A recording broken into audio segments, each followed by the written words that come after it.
주님은 우리의 기대와 소망을 뛰어넘는 은혜와 축복을 부어주시는 분이십니다.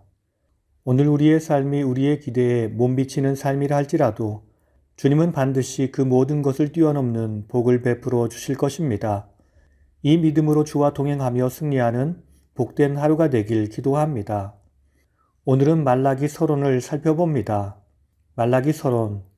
첫 번째 말라기, 신약과 구약을 이어주는 책. 말라기서는 소선지서의 마지막 12번째 책인 동시에 구약 성경 전체의 마지막 책입니다. 말라기서는 이스라엘 백성들의 눈에 너무나 느리고 심지어는 도저히 이루어질 것 같지 않아 보이던 영광스러운 메시아 왕국의 분명한 도래와 종말론적 심판의 확실한 실현을 강조하는 책입니다. 특히 말라기서는 근 400여 년의 침묵기 뒤에 마침내 구약 성경이 거듭 예언한 메시아의 실체로서 이 땅에 오신 우리 주 예수 그리스도의 강림과 그의 선구자 세례 요한의 탄생으로 시작되는 신약과 구약을 잇는 가교의 역할을 담당하는 책입니다. 두 번째 말라기서의 기록 연대. 말라기서는 주전 470년 무렵 기록된 스가랴서와는 거의 한 세대를 지난 주전 432년경에 기록되었습니다. 이는 느헤미야가 주도한 포로기한 세대의 종교개혁운동이 일어났던 시기와 거의 일치합니다. 느헤미야는 주전 444년 유대 총독의 신분으로 귀국하여 예루살렘 성벽을 재건하고 주전 433년 일단 페르시아로 돌아갔다가 이듬해인 주전 432년에 다시 귀국하여 종교개혁을 일으킵니다. 말라기는 이 느헤미야의 종교개혁운동을 후원하기 위하여 여호와의 선지자로 부름받아 1년의 예언 활동을 하다가 그 핵심 메시지를 본서에 기록으로 남겼습니다. 세 번째 말라기서의 시대적 배경과 내용. 말라기가 일어나 여호와 하나님의 예언을 외쳐야 했던 주전 5세기 중엽의 팔레스틴의 이스라엘 포로 귀환 공동체의 삶은 매우 암담한 상황이었습니다. 말라기 시대의 백성들은 주전 537년부터 가나안 본토에서 선민으로서의 이스라엘 역사를 재건할 소수 정예라는 긍지를 가지고 대략 전 3차에 걸쳐 돌아온 포로 귀환 1세대의 후손들이었습니다. 이제 제1차 포로 귀환 이후 20여 년이 지난 주전 516년 제2성전인 수룹바벨 성전이 준공되고 예루살렘 성곽도 재건되는 등 일련의 국가 재건 사업이 끝나 국가로서의 외형을 회복하였습니다. 그리고 우여곡절이 있었지만 사마리아인들을 필두로 한 팔레스틴의 토착 세력의 견제를 받으면서도 어느 정도 예루살렘과 그 인근 지방을 중심으로 경제, 사회적 기반을 구축하였습니다. 그러나 포로 귀환 세대가 열렬히 바랬으며 곧 이루어질 것으로 기대했던 이스라엘 민족의 영광스러운 메시아 왕국은 도래할 기미조차 전혀 보이지 않은 채 포로 귀환 공동체는 곧 거의 전방위적으로 한계와 좌절에 부딪히고 말았습니다. 정치적으로는 극히 부분적 자치권만 보장되었을 뿐 페르시아 제국의 식민지로서 여러 의무와 제약을 감내해야 하였으면서도 페르시아 제국 중앙정부의 통제력 부족으로 주변 이방 민족으로부터 늘 공격과 약탈을 위협당하는 불안을 떨쳐버릴 수 없었습니다. 특히 대부분 농경지의 황폐와 사회 경제 기반 시설의 미비로 경제적 부흥과 번영은 희망조차 품기 어려웠습니다. 설상가상으로 계속되는 가뭄과 빈발하는 병충해의 폐해로 상당수 포로 귀환민들은 비참한 삶을 살아야 했습니다. 그리하여 포로 귀환 공동체 안에서 메시아 왕국의 지체에 대한 의구심은 서서히 실망과 불신으로 굳어졌습니다.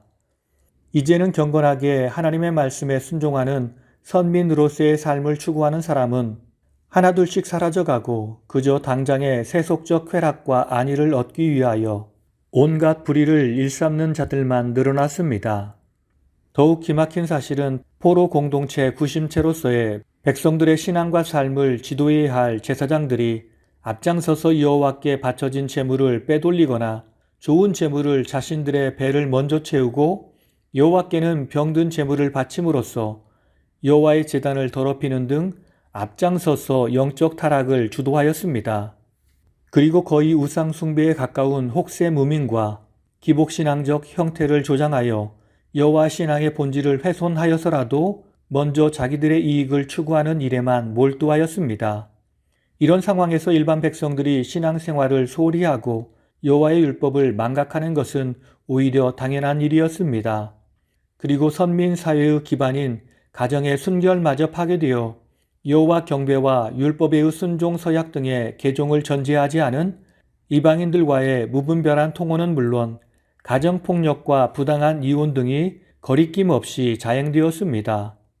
한마디로 당시 포로 귀환 공동체는 여호와의 백성인 선민들의 사회로서의 정체성을 상실하고 총체적 난국에 처해 있었습니다. 바로 이런 상황에서 말라기는 여호와의 말씀을 들고 등장합니다. 그리고 영광스러운 메시아 왕국은 당장은 느린 것처럼 보이지만 분명히 여러 선지자가 예언한 그대로 언약의 사자의 등장을 필두로 반드시 도래할 것이며 그때 의인과 악인에 대한 종말론적 구분과 심판이 완전히 실현될 것이라 외칩니다. 그리고 이 메시아 왕국의 도래와 종말론적 심판의 실현의 보장 내지 확실성의 말씀을 예언을 중심으로 하여 제사장과 일반 백성 모두에게 현재 자신들의 무분별하고도 오염되고 정처 없는 삶을 각성하고 새롭게 결단하기를 촉구하였던 것입니다. 말라기는 전편에 걸쳐서 메시아 왕국 도래의 지체에 실망한 당시 세대의 회의감과 불신은 물론 책임 회피성 내지 무지에서 나온 신성 모독적 발언들을 있는 그대로 인용합니다. 그리고 이에 대한 여호와의 반론을 제시하는 방식을 통하여 포로기한 세대의 각성과 공감대를 이끌어내고 있습니다. 또한 여호와 모독에 앞장선 제사장들과 가증한 행태와 그에 대한 여호와의 혐오감도 여과 없이 적나라하게 묘사합니다. 그리고 일반 백성들의 가정 파괴의 양상을 지적함에 있어서나 선민의 만성적 규례 위반의 대표적인 사례로서 11조 규례 위반을 지적하거나 그 준수를 촉구할 때에도 추상적 관념적 이론이 아니라 현실적 사례를 구체적으로 제시합니다. 그리하여 말라기서는 생생하면서도 역동적인 안정감이 넘칩니다. 특히 여호와께서 11조 규례 준수를 촉구하시면서 그에 따른 즉각적 현실적 축복을 도전적으로 보장하신 구절은 매우 유명합니다. 11조 규례는 각 개인의 신앙 고백과 순종의 가장 현실적이고도 결정적인 증표이자 예루살렘 새 성전을 중심으로 한 포로 귀환 세대의 공동체 전반의 신앙생활의 지속을 위한 기본적 조건이었습니다. 이같이 여호와께서는 11조 규례에 대하여 말라기서를 통해 매우 이례적으로 그에 따른 즉각적이고도 가시적인 축복까지 명시적이고도 도전적으로 보장하시며 모든 여호와의 백성들이 그 어떤 상황에서도 그 어떤 이유를 불문하고도 준수하도록 촉구하신 것입니다. 이는 먼저 시대와 사회 전체의 풍조, 심지어는 당장 성전 제사를 빌미로 자신들의 영화만 추구하고 있는 제사장들이나 종교 지도자들의 악행에도 불구하고 성도 각자는 자기의 신앙적 의무를 여호와 앞에서 단독적으로 수행할 것을 촉구한 것입니다. 그저 나날의 일상생활에 함몰되어 온 천하의 절대 유일의 메시아이신 우리 주 예수 그리스도와 그의 영원한 축복의 왕국인 천국의 도래에 대한 열망이 식어지고 따라서 성도로서의 정체성마저 희미해지는 위험에 처해 있는 영적 상황은 오늘 우리 각자도 거듭 직면하는 현실입니다. 따라서 영광스러운 권능의 메시아 나라의 도래와 선인과 악인의 운명이 갈리는 종말론적 심판의 확실성에 바탕하여 당시 포로 귀한 신세대의 신앙 갱신을 외쳤던 말라기서의 말씀들은 지금도 끊임없이 우리에게 큰 의미로 다가옵니다. 다 함께 기도하시겠습니다. 진실로 우리를 사랑하시어 우리를 통해 이 땅에 하나님의 나라를 세워가길 원하시는 주님, 그 일을 위해 주님이 헌신하시고 희생하셨으며 우리의 헌신과 희생을 요구하시는 주님, 주님 우리가 내 모든 것을 두려 주님을 위해 헌신하길 원합니다. 세상의 쾌락을 위해 우리의 몸과 물질을 사용하지 않게 하시고 주님과 주님 나라를 위해 사용하며 헌신하며 살길 원합니다. 그 길이 힘든 길이지만 그 길의 끝에 있는 주의 영광을 바라보며 헌신하며 살길 원하오니 우리를 붙들어 주시옵소서. 우리의 영원한 소망이 되시는 예수님의 이름으로 기도드립니다. 아멘.